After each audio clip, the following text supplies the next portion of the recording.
Hello बच्चों, welcome back. तो आज के लेक्चर में हम डिस्कस करने वाले हैं गैल्वेनिक सेल। गैल्वेनिक सेल क्या होता है? एक इलेक्ट्रोकेमिकल सेल होता है which converts chemical energy into electrical energy, जैसे कि हम फर्स्ट लेक्चर में ऑलरेडी डिस्कस कर चुके हैं। ओके, तो चलिए देखते हैं इसे बनाते कैसे है। तो गैल्वेनिक सेल का ही एक एग्जाम्पल होता है Daniell cell. Daniell cell particularly एक एग्जाम्पल लेके चल रहे हैं। कौन सा सेल होता है? जिसमें जिंक एंड कॉपर की इलेक्ट्रोड्स होती है, तो इसे कहते हैं डैनियल सेल। और डैनियल सेल किसका एग्जाम्पल है? गैल्वेनिक सेल का, जिसमें केमिकल एनर्जी कन्वर्ट होती है इलेक्ट्रिकल एनर्जी में। वैसे क्लास 11th में भी जब हम रेडॉक्स रिएक्शंस पढ़ते थे, वहां पर भी सेल आपको बनाना सिखाया था। फिर भी हम यहाँ पर दोबारा से रिपीट करते हैं कैसे आपको डैनियल सेल बनाना है, जो कि गैल्वेनिक सेल है। फर्स्ट ऑफ ऑल, आपने इलेक्ट्रोड के बारे में पढ़ रखा है अभी तक। तो इलेक्ट्रोड क्या होती है? जैसे यहाँ पर हम कौन सी इलेक्ट्रोड बनाते हैं? जिंक की। तो जिंक की रॉड आपको इस तरह से बनानी है, dipped in zinc sulphate solution. यही था ना इलेक्ट्रोड क्या होती थी? कि अपने ही आयन के सॉल्यूशन में जो डिप हो। जिंक की रॉड है यहां पर, और ये डिप्ड है किसमें? जिंक सल्फेट में डिप्ड है। Zn2 पॉजिटिव यहां पर है, सल्फेट आयन भी यहां पर है। दूसरी साइड हम कॉपर का इलेक्ट्रोड ले लेते हैं, और जो सेल होता है वो दो इलेक्ट्रोड से मिल करके बना होता है। यहां पर हम ले लेंगे कॉपर रॉड, जिसे हम डिप करेंगे कॉपर सल्फेट सॉल्यूशन में। This is copper sulphate solution, this is copper sulphate solution. इसमें हम डिप करेंगे। अब इन्हें कनेक्ट कर देना है वायर से, तो बाहर से हम इन्हें कनेक्ट करेंगे, बीच में एक स्विच रखेंगे। वोल्ट मीटर रीडिंग के लिए, ईएमएफ नोट करने के लिए वोल्ट मीटर बीच में लगा देंगे, और वायर के थ्रू इस तरह से दोनों में कनेक्शन दे देंगे। ये दोनों आपस में कनेक्टेड है। अच्छा, अब मैं आपको कहती हूं, अगर ये स्विच भी आप ऑन कर लेते हो कि आप प्लग इन कर लो, ऑन कर दो, क्या यहां पर करंट फ्लो करेगा या नहीं करेगा? सोच के बताना। तो करंट कब आपका फ्लो करता है? जब सर्किट पूरा होता है। अगर आप देखोगे यहां से इलेक्ट्रॉन फ्लो तो कर जाएंगे, लेकिन इन दोनों के बीच का कोई भी कनेक्शन नहीं है जिससे आयंस की मूवमेंट हो पाए। तो यहां पर क्या होता है? एक ब्रिज हम लगाते हैं। तो यहां पर दोनों इलेक्ट्रोड्स को जोड़ता हुआ एक ब्रिज हम लगाते हैं, जिसे कहते हैं सॉल्ट ब्रिज। ये होता है सॉल्ट ब्रिज। सॉल्ट ब्रिज क्यों कहते हैं? क्योंकि इसमें सॉल्ट होता है। कैसा सॉल्ट होगा उसके बारे में अभी हम बात करेंगे। अब ये नीड इसकी आपको समझ आ गई कि कंप्लीट करने के लिए सर्किट को। और दूसरी बात ये होती है, अब यहां पर क्या चीज होती है? दो ऑक्सीडेशन एंड रिडक्शन, दो फिनोमेना होते हैं रेडॉक्स रिएक्शन में। एंड आपको पता है जो भी ये सेल्स है, इसमें मेन चीज क्या होती है? रेडॉक्स रिएक्शन होती है। इस साइड पे अगर आप देखोगे, यहां पर क्या है? This is zinc electrode. And zinc यहाँ पर क्या काम करती है? एज ए एनोड काम करती है। वैसे भी एनोड कैथोड का एक शॉर्टकट मैं आपको बताती हूँ, जो हमेशा ट्रू होगा। एनोड का मतलब होता है ए। ए का क्या मतलब है? कि जहां एनाइन, वो इलेक्ट्रोड अनोड कहलाएगी जहां पर अनाइन जाए। तो यहां पर अनाइन मूव करेगी एनोड की तरफ। उसी तरह से जो कैथोड होता है, कैथोड क्या होता है? वो वाला इलेक्ट्रोड कैथोड कहलाएगा जहां पर केटाइन मूव करेगा टुवर्ड्स द कैथोड। तो इस तरह से आप देख सकते हो, बिकॉज जो इनके साइन कन्वेंशंस होते हैं ना, वो कंप्लीटली डिफरेंट होते हैं। Electrolytic cell and galvanic cell के साइंस डिफरेंट होते हैं। कांस्टेंट क्या चीज रहती है? कांस्टेंट ये रहती है कि केटाइन वहां पर जाता है जहां कैथोड होता है, तो आपको रिकग्नाइज करना इजी हो जाता है कि कैथोड कौन सा है, एनोड कौन सा है। और वैसे ही ए का मतलब है anion goes towards the anode. And cathode में क्या होता है? Always reduction. ये आप ध्यान रखोगे, ऑलवेज यहां पर रिडक्शन होता है, एनोड में ऑक्सीडेशन होता है। वैसे ये यहाँ पर उल्टा लिख लिया है। एनोड जो होता है वो लेफ्ट साइड आप रखते हो, एंड कैथोड को आप राइट साइड रखते हो। तभी यहाँ पर हम आर कहते हैं। आर का मतलब होता है reduction on the right side, reduction वाले पार्ट को आप राइट साइड रखोगे। इसी तरह से यहाँ पर जो ये चीज है ये राइट साइड पे है, आर मतलब रिडक्शन हो रही है और उससे सेल में आपको राइट साइड रखना है। तो देखो यहाँ पर ये पूरा जो टोटल है ना, ये जो पिक्चर आपको दिखाई दे रही है ये एक डैनियल सेल है। हमेशा ध्यान रखना जो सेल होता है वो 2 इलेक्ट्रोड से मिलकर के बना होता है, और इलेक्ट्रोड का प्लेसमेंट कैसे करोगे, जहां पर रिडक्शन हो रही है वो राइट साइड पे रखना है, और उसको क्या कहते हैं उसे हम कैथोड कहेंगे। एंड जहां पर ऑक्सीडेशन हो रहा है वो आपका लेफ्ट साइड पे आता है और उसे हम एनोड कहते हैं। ये हमेशा कांस्टेंट है। इसी तरह से कन्वेंशन आपने यूज करना है प्लेसमेंट का। हाँ, जो इसके साइंस है पॉजिटिव नेगेटिव वो चेंज होते हैं गैल्वेनिक में एंड इलेक्ट्रोलिटिक में। अब यहाँ पर देखो एनोड में हो रहा है ऑक्सीडेशन, एनोड में क्या हो रहा है ऑक्सीडेशन, कैथोड में क्या होता है रिडक्शन। ये भी आपको पता है ऑक्सीडेशन एंड रिडक्शन।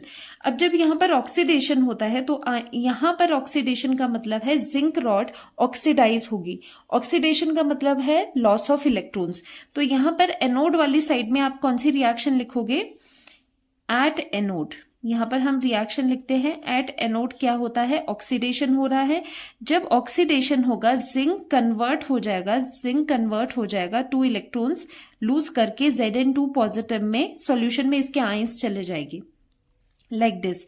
यहाँ पर जिंक रॉड है तो Zn2 पॉजिटिव यहाँ पर आएंगे। ऑलरेडी कुछ एक Zn2 positive and sulphate ion present थे, लेकिन ड्यू टू इट्स ऑक्सीडेशन में क्या है इलेक्ट्रॉन निकल जाएगी, Zn2 पॉजिटिव सॉल्यूशन में आएगी। तो Zn2 पॉजिटिव का जो अमाउंट है सॉल्यूशन में कॉन्सेंट्रेशन है वो बढ़ती चली जाएगी, और यहां पर क्या आ जाएगी, यहां पर इलेक्ट्रॉन्स होंगे। जो ये वाले इलेक्ट्रॉन्स निकले हैं ऑक्सीडेशन से, क्योंकि एनोड में ऑक्सीडेशन करवा रहे हैं, तो यहां पर जो इलेक्ट्रॉन्स निकल रहे हैं वो फ्लो करेंगे यहां से लेके, यहां से इलेक्ट्रॉन्स का फ्लो हो रहा है कहां, कैथोड की तरफ। तो इलेक्ट्रॉन का फ्लो इस डायरेक्शन में है, एंड यू नो दैट कि direction of current and direction of electron flow are opposite to each other. तो करंट का डायरेक्शन ऑपोजिट रहेगा बिकॉज इलेक्ट्रॉन यहां से यहां फ्लो करते हैं। अब इलेक्ट्रॉन्स जो है वो यहां पर आ रहे हैं, यहां पर इलेक्ट्रॉन आ रहे हैं। अब इसकी कहानी बाद में देखते हैं। अब देखो यहां पर आप देख पा रहे हो कि Zn2 पॉजिटिव की इस साइड पे Zn2 पॉजिटिव की कॉन्सेंट्रेशन, इन आयंस की कॉन्सेंट्रेशन बढ़ रही है। दूसरी साइड पे क्या होगा, दूसरी साइड पे रिडक्शन होता है। रिडक्शन का मतलब गेन ऑफ इलेक्ट्रॉन। सॉल्यूशन में ही, सिंस ये कॉपर सल्फेट का सॉल्यूशन है, यहाँ पर जो इलेक्ट्रोलाइट आपने लिया है तो यहाँ पर कॉपर 2 पॉजिटिव हो गए एंड सल्फेट आयंस भी हो गए, ठीक है, ये सब हो गए। लेकिन यहाँ पर रिडक्शन हो रहा है। रिडक्शन का मतलब है जो ये कॉपर 2 पॉजिटिव आपके पास पड़े हैं, जो इलेक्ट्रॉन यहां से यहां फ्लो करते हुए पहुंचे हैं, अब उनको क्या दिखेंगे, कॉपर 2 पॉजिटिव को दिखेगा कि यहाँ पर कैथोड में इलेक्ट्रॉन है, तो वो इलेक्ट्रॉन की तरफ अट्रैक्ट होगा। तो यहाँ पर 2 इलेक्ट्रॉन्स गेन करके कॉपर, मेटालिक कॉपर, इस तरह से सॉलिड कॉपर ये यहाँ पर डिपॉजिट हो जाएगा। तो देखो यहां पर धीरे धीरे करके आपको दिखेगा जो कॉपर की इलेक्ट्रोड है वो थिक होती हुई आपको नजर आएगी, वो मोटी होते हुए नजर आएगी कॉपर की इलेक्ट्रोड। वेयर एज यहां पर क्या हो रहा है, ऑक्सीडेशन हो रहा है। यहां पर जो आपका मेटल है, जो आपका सॉलिड मेटल है, वो ब्रेक होके एक्वस में जा रहा है। दैट मीन्स यहां पर ये इलेक्ट्रोड आपको डिप्लीट होती हुई नजर आएगी। तो ये क्या हो जाएगी, डिप्लीट होते हुए नजर आएगी ओवर द टाइम। ओके, तो यहां पर जो कॉपर 2 पॉजिटिव है वो अगर कंज्यूम हो रहा है तो सॉल्यूशन में, क्योंकि अभी पहले क्या था, जितना कॉपर 2 पॉजिटिव था उतना ही सल्फेट था, लेकिन यहां पर ये इलेक्ट्रॉन गेन करके रॉड पे ही डिपॉजिट कर रहे हैं, तो सॉल्यूशन में सल्फेट आयन की कॉन्सेंट्रेशन बढ़ जाएगी। तो यहां पर क्या हो रहा है, सल्फेट आयन की कॉन्सेंट्रेशन बढ़ रही है, मतलब नेगेटिव चार्ज सॉल्यूशन में बढ़ रहा है। अब देखो 1 मिनट के लिए सॉल्ट ब्रिज को साइड में कर लो। अभी मानो कि हमने सॉल्ट ब्रिज नहीं लगाया है। अब प्रॉब्लम क्या आ रही थी, क्यों सॉल्ट ब्रिज को यहाँ पर इंट्रोड्यूस किया वो समझ लो। बिकॉज यहाँ पर अगर आप देख रहे हो कि Zn2 पॉजिटिव आयंस की कॉन्सेंट्रेशन बढ़ रही है, ठीक है, Zn2 पॉजिटिव आयंस की कॉन्सेंट्रेशन यहाँ पर क्या कर रही है, बढ़ रही है। तो Zn2 पॉजिटिव की अगर कॉन्सेंट्रेशन बढ़ रही है, सॉल्यूशन पॉजिटिव हो रहा है, जो ये इलेक्ट्रॉन है वो फ्लो नहीं होगे कैथोड की तरफ, रेदर वो क्या होगे, वो प्रेफर करेंगे कि यहाँ पर हमें ज्यादा पॉजिटिविटी मिल रही है, क्योंकि क्या होता है कि पॉजिटिव चार्ज नेगेटिव की तरफ अट्रैक्ट करेगा। तो तो यहाँ पर अगर इलेक्ट्रॉन्स है, नेगेटिव चार्ज है और सॉल्यूशन पॉजिटिव है, तो इलेक्ट्रॉन चाहेगा कि Zn2 पॉजिटिव ही दोबारा इलेक्ट्रॉन लेके Zn बना ले।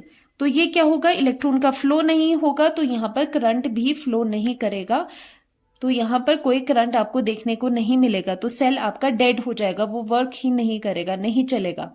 तो इसी प्रॉब्लम को सॉल्व करने के लिए, और सेम प्रॉब्लम दूसरी साइड पे भी हो रही है, कैथोड में भी। अगर आप देखोगे कॉपर 2 पॉजिटिव इसके पास जा करके रिडक्शन में जा रहा है, सॉल्यूशन में सल्फेट आयन की कॉन्सेंट्रेशन बढ़ रही है। सल्फेट आयंस के नंबर अगर बढ़ेंगे कंपैरिजन में कॉपर 2 पॉजिटिव से, क्योंकि वो तो डिपॉजिट हो रहा है, तो नेगेटिव चार्ज का एक्यूमुलेशन, या कह सकते हो नेगेटिव चार्ज सॉल्यूशन में कॉन्सेंट्रेशन बढ़ेगी। नेगेटिव बढ़ेगा तो इलेक्ट्रॉन को रिपेल करेगी, तो ये इलेक्ट्रॉन यहां पर नहीं आना चाहेंगे। ओके, सो इसे बैलेंस करने के लिए, तो यहां पर क्या हो गया, इम्बैलेंस हो गया, जो चार्ज है चार्ज का यहाँ पर इम्बैलेंस हो गया। तो जिसे बैलेंस करने के लिए, इलेक्ट्रिकल न्यूट्रलिटी को मेंटेन करने के लिए यहाँ पर सॉल्ट ब्रिज को लगाया जाता है। तो जो सॉल्ट ब्रिज है उसके दो काम होते हैं। First one is to complete the circuit. Circuit भी कैसे कंप्लीट होगा, जब यहाँ से फ्लो हो गए आयंस एक सॉल्यूशन से दूसरे सॉल्यूशन में। और दूसरी बात क्या होती है, यहाँ पर इलेक्ट्रिकल न्यूट्रलिटी मेंटेन रहती है, सो दैट ये इलेक्ट्रॉन है उनका फ्लो आउटवर्ड हो। अगर यहाँ पर पॉजिटिव चार्ज ज्यादा होगा, तो इलेक्ट्रॉन तो चाहेंगे ना कि नीचे आएंगे, लेकिन आपको सर्किट कैसा चाहिए कि ऊपर से फ्लो करते हुए कैथोड की तरफ जाए। आपको इस तरह का सर्किट बनाना है। तो यहाँ पर ये जो पॉजिटिव चार्ज इंक्रीज हो रहा है, इसको बैलेंस करने के लिए सॉल्ट ब्रिज लिया। सॉल्ट ब्रिज में भी क्या लेना है, इलेक्ट्रोलाइट आपको लेने होते हैं। जैसे कि डैनियल सेल में इस पर्टिकुलर केस में हम कौन सा इलेक्ट्रोलाइट यूज करते हैं, KCl यूज करते हैं इस ट्यूब में। तो यहां पर क्या होता है, K पॉजिटिव Cl नेगेटिव। अब बताओ कौन सा चार्ज कहां पर जाएगा, कौन सा आयन किस साइड जाएगा। यहां पर K positive and Cl negative है। सिंस यहां पर पॉजिटिव चार्ज ज्यादा हो रहा है, Zn2 पॉजिटिव की कॉन्सेंट्रेशन ज्यादा हो रही है, तो यहां से जो नेगेटिव वाला पार्ट है, क्लोराइड आयन, वो फ्लो करेगी टुवर्ड्स द एनोड, और K पॉजिटिव फ्लो करेगी टुवर्ड्स द कैथोड। क्योंकि यहां पर क्या है, नेगेटिव ज्यादा हो रहे हैं, इसे न्यूट्रल करने के लिए, इसे बैलेंस आउट करने के लिए सॉल्ट ब्रिज से कौन आएगा, K पॉजिटिव आयन आएगी। तो इस तरह से दो काम हो गए। पहली बात की सर्किट पूरा हो रहा है, क्योंकि आप देख पा रहे हो फ्लो ऑफ जो आयंस है थ्रू द सॉल्ट ब्रिज हो पा रहा है। और दूसरी बात यहां पर क्या है, यहां पर इलेक्ट्रिकल न्यूट्रलिटी मेंटेन रह रही है। ऐसा नहीं है किसी साइड पॉजिटिव बढ़ रहा है, किसी साइड नेगेटिव बढ़ रहा है, यहां पर मेंटेन हो रही है थ्रू द इलेक्ट्रोलाइट। अब सॉल्ट ब्रिज कैसा होना चाहिए, वो अभी हम थोड़ी देर में बात करेंगे। इतना आपको समझ आया? तो देखो यहां पर भी वही चीजें हैं, और सॉल्ट ब्रिज यहां पर लगा है, डिप्लीट हो रही है जिंक की रॉड, और दूसरी साइड पे कॉपर की रॉड थिक हो रही है, बिकॉज यहां पर डिपॉजिट हो रहा है copper as solid by reduction इसकी हुई इलेक्ट्रॉन गेन करके, और ये यहीं पर डिपॉजिट हो गया। यहां पर क्या हो रहा है, टूट रहा है। Zn मेटल जो है सॉलिड फॉर्म में है, वो ब्रेक डाउन हो रहा है। ब्रेक डाउन होके वो सॉल्यूशन में जा रहा है, Zn2 पॉजिटिव बना रहा है। तो सॉल्ट ब्रिज लगाया, इलेक्ट्रॉन का फ्लो इधर है और करंट का फ्लो उसका ऑपोजिट है। अब यहां पर एक चीज होती है, जब आप सॉल्ट ब्रिज लेते हो, यहां पर इन्वर्टेड ये यू शेप में ट्यूब होती है। बीच में आपने इलेक्ट्रोलाइट जैसे KCl यहां पर डाला है, Cl नेगेटिव यहां से इधर आ रहा है, K पॉजिटिव इधर आ रहा है, जैसे हमने पढ़ लिया है अभी। अब यहां पर क्या होता है, एक जेली लगाते हैं, जिलेटिन वाला सब्सटेंस लगाते हैं, जिसे हम अगर जेल कहते हैं। ये सेमी लिक्विड टाइप का होता है। ये क्यों लगाते हैं, ये इसीलिए यहाँ पर लगा देते हैं, सो दैट ये जो पूरा का पूरा इलेक्ट्रोलाइट है वो पूरा नीचे ना जाए। कंट्रोल्ड फ्लो के लिए यहाँ पर लगाते हैं। एंड साथ में लास्ट में पोरस प्लग लगाते हैं, सो दैट ये जो जेल है वो कहीं नीचे ना जाए।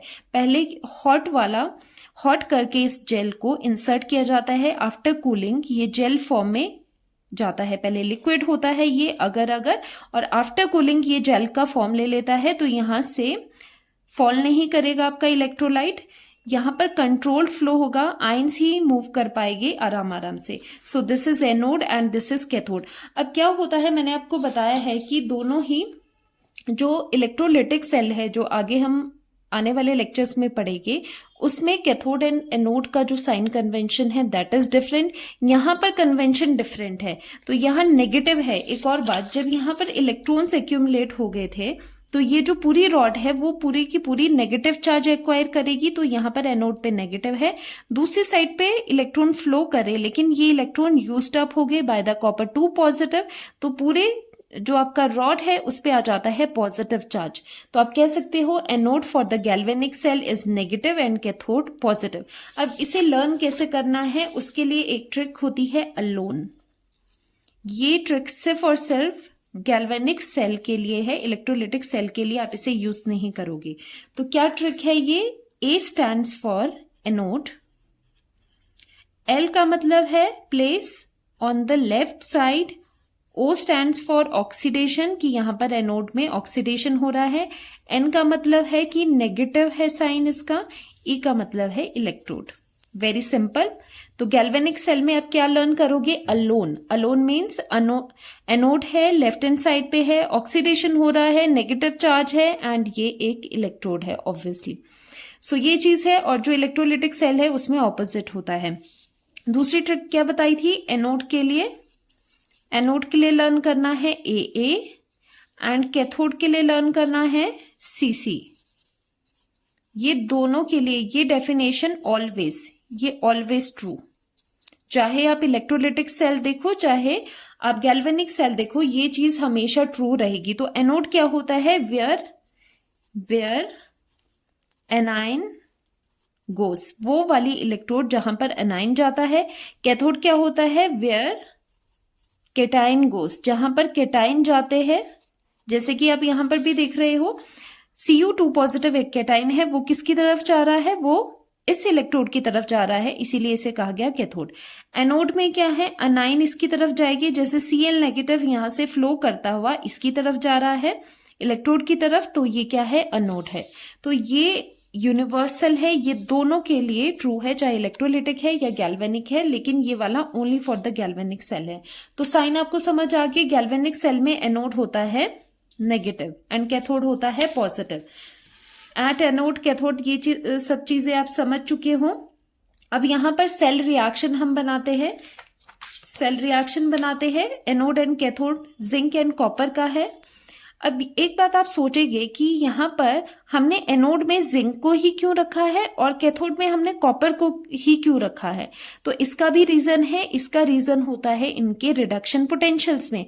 देखो, जिसका रिडक्शन पोटेंशियल ज्यादा होता है वो कैथोड की तरह एक्ट करता है, क्योंकि वहां पर रिडक्शन होती है, वो ज्यादा प्रोन होता है टू द रिडक्शन, इसीलिए उसे एज कैथोड लगाया जाता है। जिसका रिडक्शन SRP, जिसका SRP ज्यादा होगा वो एक्ट करेगा कैथोड। ये सब चीजें डिटेल में हम करेंगे जब हम उसका सेल का EMF वगैरह पढ़ेंगे, उस टाइम हम ये चीजें डिस्कस करेंगे।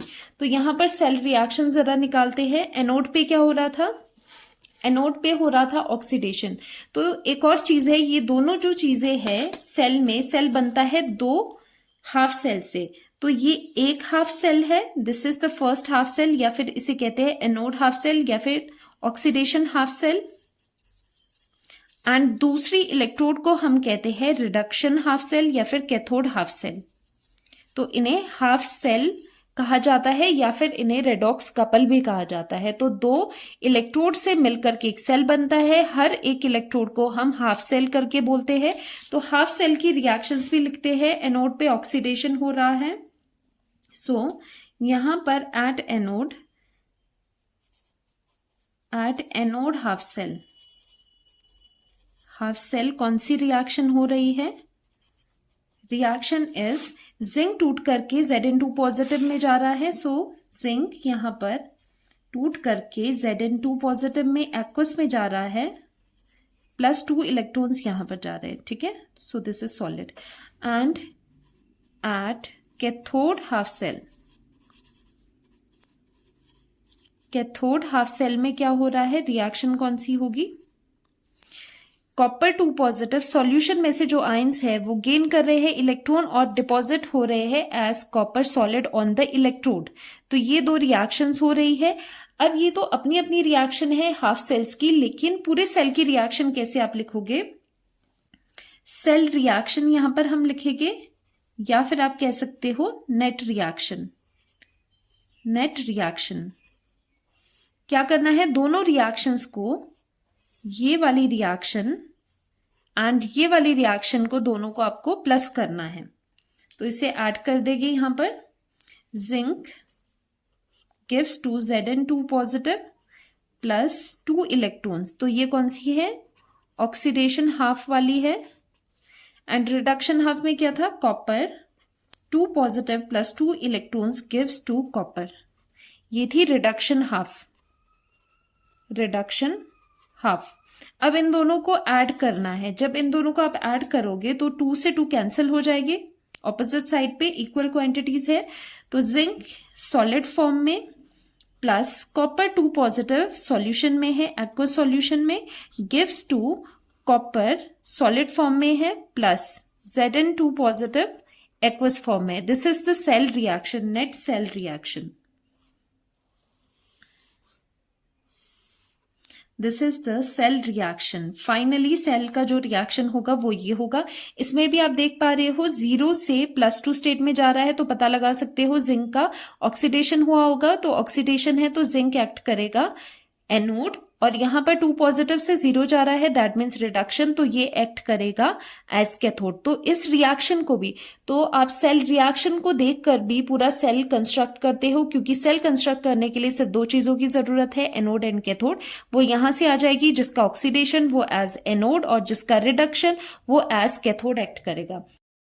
अब देखते हैं सॉल्ट ब्रिज के बारे में क्या लिखा है। वैसे अभी हमने कर लिया है सॉल्ट ब्रिज का क्या रोल होता है। ये एक इन्वर्टेड यू शेप ट्यूब होती है containing concentrated solutions of inert electrolyte in agar agar jelly और जिलेटिन। अब ये इंपॉर्टेंट है कि इसे कहा जाता है इनर्ट इलेक्ट्रोलाइट। इनर्ट इलेक्ट्रोलाइट देखो इसे इसलिए कहा जाता है, इनर्ट वो चीजें होती है जो किसी को डिस्टर्ब नहीं करती, जो रिएक्ट नहीं करती, उसे यूजुअली हम इनर्ट कहते हैं। जब आप यहाँ देख रहे थे, ध्यान से देखना, यहाँ पर हमने KCl लिया है। अब आप कहोगे कि मैम यहाँ पर तो जब क्लोरीन यहाँ से यहाँ आएगा, हम KCl को इनर्ट इलेक्ट्रोलाइट क्यों कह रहे हैं? ये तो रिएक्ट कर रहा है, क्लोरीन तो जिंक के साथ करता है ना रिएक्ट, ZnCl2 बनाता है, तो क्यों इसे इनर्ट कहा जा रहा है? इनर्ट का मतलब होता है कि ये सॉल्यूशन में जाके कोई पीपीटी नहीं बना रहा, कोई प्रेसिपिटेट या फिर इनसॉल्युबल सब्सटेंस नहीं बना रहा है। उसका मतलब होता है कि ये इनर्ट है। तो कैसे है, जब क्लोरीन यहां से नीचे जाएगा जिंक के साथ रिएक्ट करके Zn2 पॉजिटिव सॉल्यूशन में होगे, और ये Cl नेगेटिव आएगा। कहां से आएगा? ये सॉल्ट ब्रिज से आएगा। सॉल्ट ब्रिज से होता हुआ ये आएगा, तो क्या बनाया? जिंक क्लोराइड बनाया। एंड जो जिंक क्लोराइड होता है, अगर आपको पता हो तो ये सॉल्यूबल है। This is soluble. ये सॉल्यूबल है, तो ये फिर से सॉल्यूबल है, तो ये फिर से सॉल्यूशन में ZnCl2 बेशक बनेगा, लेकिन फिर से ये Zn2 positive and chloride ion में टूट जाएगा। तो इसका कोई फर्क नहीं पड़ा, जो ये सॉल्ट ब्रिज से आया है इसका कोई भी फर्क नहीं पड़ रहा है, ये इंटरेक्ट नहीं कर रहा है, क्योंकि ये बन के फिर से ही उसी फॉर्म में चीजों को दे रहा है। तो यहां पर ये KCl as inert electrolyte use होता है। अगर हम दूसरी साइड पर देखें, दूसरी साइड पे क्या था, K पॉजिटिव यहां पर जा रहा था, तो क्या K positive and SO4 react करेंगे? तो वही बात होगी, K positive reacts with sulphate ion जो कि सॉल्यूशन में है, एक्वा सॉल्यूशन में है, और ये सॉल्ट ब्रिज से आया हुआ है। तो ये दोनों अगर रिएक्ट भी कर जाए तो क्या बनेगा? K2SO4 बनेगा। अगेन ये क्या चीज है? ये सॉल्यूबल है। ये क्या है? ये सॉल्यूबल है।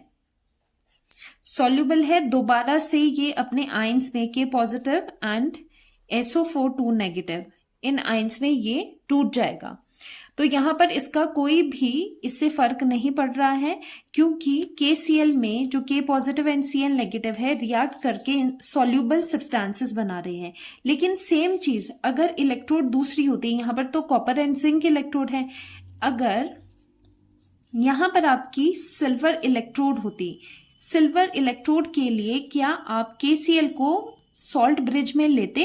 मैं आपसे पूछ रही हूं कि आप KCl को एज इलेक्ट्रोलाइट सॉल्ट ब्रिज में लेते फॉर सिल्वर इलेक्ट्रोड? तो देखो क्या होना था, सिल्वर में Ag पॉजिटिव आ जाने थे, तो यहां पर क्लोराइड अगर इसके पास जाता, Cl नेगेटिव बनाता, तो यहां पर AgCl बनना था। एंड यू नो दैट कि AgCl के प्रेसिपिटेट होते हैं, ये इनसॉल्युबल सब्सटेंस होता है, इनसॉल्युबल होता है तो ये इनसॉल्युबल रहेगा, तो ये इंटरफेयर करेगा वहां पर। इसीलिए सिल्वर इलेक्ट्रोड जहां पर आप यूज करते हो वहां पर आप KCl सॉल्ट ब्रिज में नहीं लेते। वो भी देखना पड़ता है कि सॉल्ट ब्रिज में आप कौन सा इलेक्ट्रोलाइट लोगे, वो बाय चॉइस होता है, डिपेंड करता है नेचर ऑफ बोथ इलेक्ट्रोड्स पे। कौन सी इलेक्ट्रोड्स को लेकर आप सेल बना रहे हो उसी के ही अकॉर्डिंग सॉल्ट ब्रिज में इलेक्ट्रोलाइट चूज किया जाता है। जैसे हमने यहाँ कहा, यहां आपने देखा सिल्वर इलेक्ट्रोड अगर लेते उस केस में सॉल्ट ब्रिज में KCl आप यूज नहीं करते। लेकिन यहां पर कौन सा है, जिंक एंड कॉपर की इलेक्ट्रोड है, तो आराम से आप KCl ले सकते हो क्योंकि इसके साथ रिएक्ट करके सॉल्युबल सब्सटेंस ही बन रहे हैं, कोई भी इंटरफेरेंस नहीं आ रही है। तो कौन कौन से इलेक्ट्रोलाइट्स होते हैं वो भी देख लो। जो इनर्ट होते हैं कौन से आप ले सकते हो, लाइक KCl हो गया, और ये हम डेनियल सेल के लिए पर्टिकुलरली देख रहे हैं जहां पर कॉपर एंड जिंक का है, K2SO4 and KNO3 NH4Cl। And खास बात इनकी ये होती है, चॉइस ऑफ इलेक्ट्रोलाइट उस पर भी डिपेंड करती है। इसमें जो ये आयंस होते हैं ना, जैसे K positive ion and Cl negative ion, आप देख पा रहे हो दोनों इलेक्ट्रोलाइट में जो आयंस है उनका मूवमेंट होना है। K पॉजिटिव यहां जा रहा है, Cl नेगेटिव ऑपोजिट साइड जा रहा है। तो आपको यहाँ पर चॉइस ऑफ इलेक्ट्रोलाइट ऐसी रखनी है जिनकी मोबिलिटी ऑफ आयंस जैसे KCl है तो इसमें K पॉजिटिव जिस स्पीड से जा रहा है, मोबिलिटी का मतलब होता है उसकी स्पीड क्या है। K पॉजिटिव की जो स्पीड है एंड Cl नेगेटिव की जो मोबिलिटी है वो नियरली सेम होनी चाहिए, बिकॉज इक्वल स्पीड से ही दोनों ऑपोजिट डायरेक्शन में जाने चाहिए, तभी इनका सर्किट पूरा होगा। सो ये बात है। फंक्शन ऑफ सॉल्ट ब्रिज आपको पहले ही बता दिया है, to complete the circuit by allowing the movement of ions from one solution to another without mixing of the two solution. क्योंकि अगर ये सॉल्ट ब्रिज आप नहीं लगाते, दोनों ही सॉल्यूशंस में कोई भी कनेक्शन नहीं होता, ऊपर बेशक यहां से यहां इलेक्ट्रॉन्स मूव कर रहे हैं, बिकॉज आपका सर्किट पूरा होना चाहिए। पूरा कब होगा, जब यहां से घूम करके इलेक्ट्रॉन आए और यहां से आयंस का फ्लो हुआ तो आपका सर्किट पूरा हो गया, और यहां पर इलेक्ट्रिसिटी भी क्या हो जाएगी, प्रोड्यूस हो जाएगी। तो आप देख पा रहे हो डेनियल सेल में क्या होता है, यहां पर कुछ एक केमिकल रिएक्शंस हुई, केमिकल रिएक्शन से ही यहां पर वोल्टेज आई, तो केमिकल एनर्जी से हमने इलेक्ट्रिकल एनर्जी प्रोड्यूस की है। So this is the electrochemical cell, जिसमें हमने केमिकल रिएक्शन से केमिकल एनर्जी को कन्वर्ट किया है इलेक्ट्रिकल एनर्जी में, जो कि यहां पर पोटेंशियल वोल्ट मीटर पे आपको पोटेंशियल दिख जाएगा, फ्लक्चुएशन मिलेगी, रीडिंग्स मिल जाएगी यहाँ पर। Second was to maintain the electrical neutrality of the solution in the two half cells. जैसे कि एक प्रॉब्लम आ गई थी विदाउट द सॉल्ट ब्रिज, क्या प्रॉब्लम आ रही थी, यहाँ पर Zn2 पॉजिटिव आयंस की कॉन्सेंट्रेशन बढ़ रही थी और यहाँ पर सल्फेट आयंस की कॉन्सेंट्रेशन बढ़ रही थी, जिसकी वजह से इलेक्ट्रॉन का फ्लो रुक रहा था। तो इस प्रॉब्लम को भी दूर किया सॉल्ट ब्रिज ने। कैसे, bye maintaining the electrical neutrality, opposite charge के आयंस सॉल्ट ब्रिज से फ्लो कर गए। So this was the salt bridge. और आपका पूरा गैल्वेनिक सेल, जिसमें हमने डेनियल सेल की बात करी, वेरी वेरी इंपॉर्टेंट, बहुत अच्छे से ये देख लेना। एंड जो लेफ्ट साइड पे है अलोन आप ध्यान रखोगे, अनोड लेफ्ट हैंड साइड पे रखना है। ऑक्सीडेशन होती है नेगेटिव सिर्फ इसके लिए है, गैल्वेनिक के लिए, एंड ई से इलेक्ट्रोड है। आई होप ये लेक्चर आपको हेल्पफुल रहा होगा। आप कमेंट सेक्शन में बता सकते हैं आपके व्यूज ऑन दिस लेक्चर। तो मिलते हैं नेक्स्ट लेक्चर में, बाय बाय।